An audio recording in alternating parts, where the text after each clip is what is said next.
if we're going to employ some really useful tactics or techniques to enable us to get closer to what we want to achieve, the definition of a goal causes you to perhaps do 2 or 3 or 4 things that are really useful to help you to get there.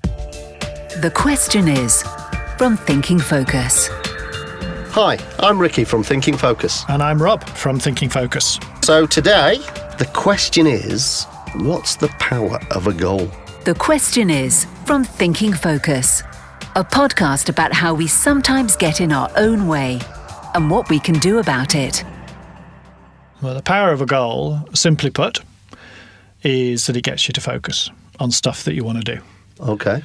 So one of the key things to, I think, all of this is that actually we could just drift around doing all sorts of different things. But the power of a goal enables us to pick out from a myriad of things that we could do, the things that we either want to do or should do or need to do. And it enables that to be put into sharp focus for us. So what it really is doing is it's raising it to our conscious attention, and it enables us to start concentrating on that particular thing. Now, most of us have lots of different goals. Yeah. It's not as if we just have the one, but the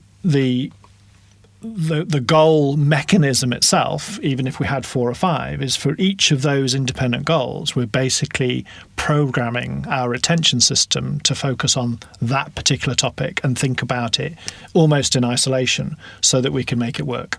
Because a goal is all about achieving something, or the goal is a statement of an intention to achieve something. Which plays into what we believe is you get what you focus on, essentially. Sure. So how are you going to do that? So when defining goals then, what are the key things to look out for?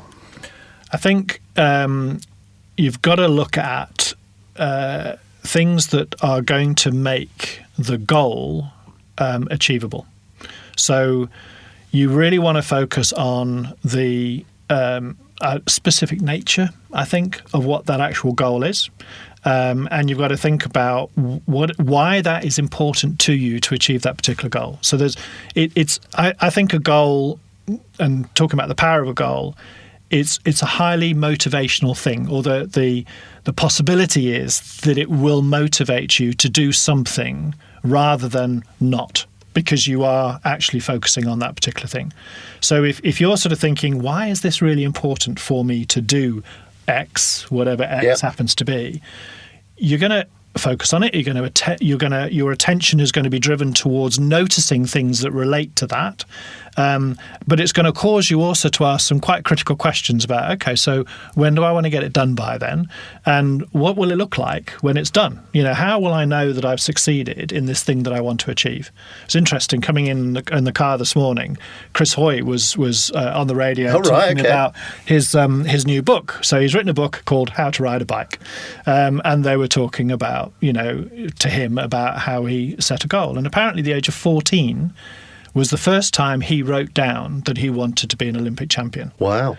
And he said, and it was a completely unbelievable, almost unacceptable goal, because for him it was just a dream.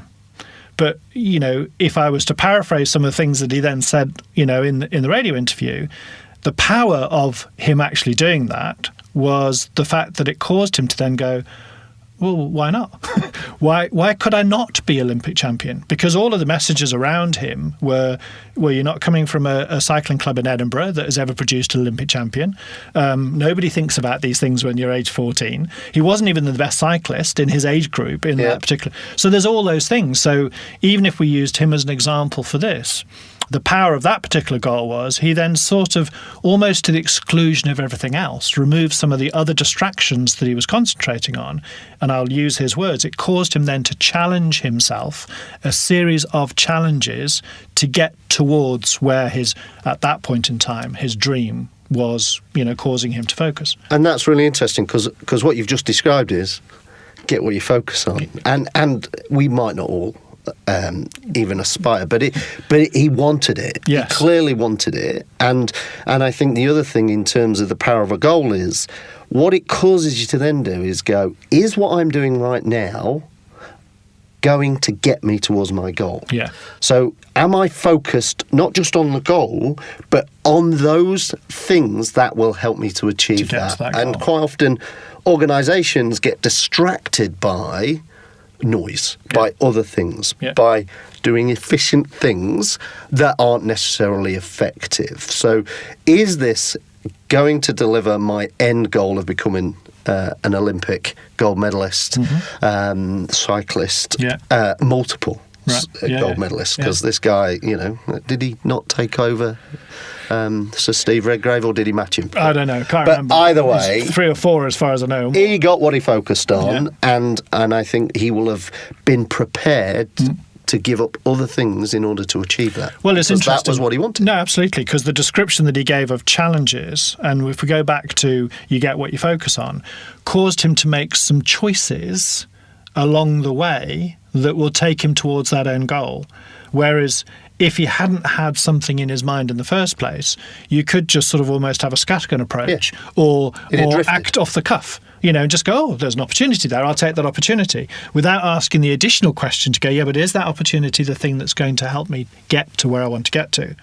So that's where again, coming back to the expression of the power of a goal, that's a power, that it enables you to have. One of the other interesting things that I noted, because we're saying this to people all the time, write it down. And he said it was the first time he'd written something down, and he's written lots of things since then, in terms of, other goals.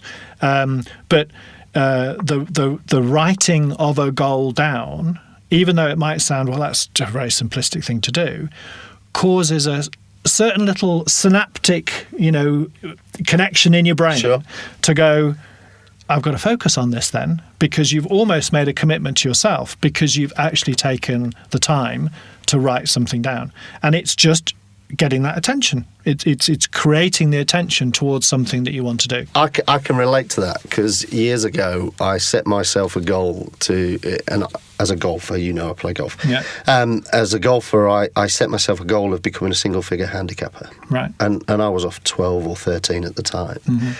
And I wrote it down, and I kind of drifted with it. Never really committed to it. Whether that was a lack of belief, whether I just got busy at work. Right. But it never left me that I'd written down this goal. Yeah. So a few years ago, 3 years ago, I made a commitment to myself that I was going to actually fulfill this goal. Right. And it took me probably 12 months, but I got there. Right. And I always use that as an example that goes, it does make that synaptic that switch in the brain, because I wrote it down. I couldn't let myself forget it, because I felt like I'd committed to this in some way. Yeah. I didn't get focused in terms of doing the right things, and it took me longer than I wanted to. Yeah. But at some point, I went back to it, I knuckled down, and I got to achieve what I wanted to. Sure. And I'm pleased to say I'm still a single-finger handicapper. Well done. But the point is that your writing down message is so important, because if I hadn't done that, I'd have left myself with lots of get-out-of-jail-free cards. I'll get round to it. I could have still done that.